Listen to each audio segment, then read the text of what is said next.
د کرښې دواړو خواته انسانان یو لوی مصیبت ته جوړوي. زه یو وړوکی مثال درکوم، ستاسو په ذهن کې به راځي که نه، خو د عامو ولسونو ژوند تړلی ډېر شی ده.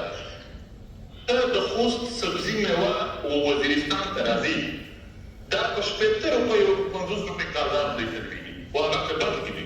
چې هغه په بند کې نو د لاهور او د فیصل آباد او د نورو ځایونو سبزیانې د ځای ته راروانې چې دي، هغه ورته په 300 کالدار کېږي.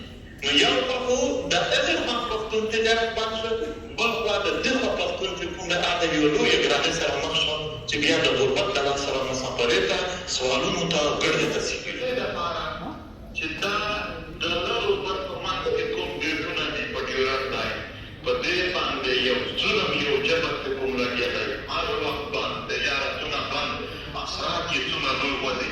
په دې کابل کې د پاکستان د سفارتخانې په نامه باندې یو ځای دی، د یقین مکوه دا د افغانانو د لوټ مار دفتر دی. په دې کې هره ورځ په زرګونو افغانان صرف د ویزې لپاره د مدین یوازې فیس نه 1500 ډالر د یوه ویزه نه اخلي. که خپل بچي ته څوک راځي، بیا دلته تجارت وي، بیا دلته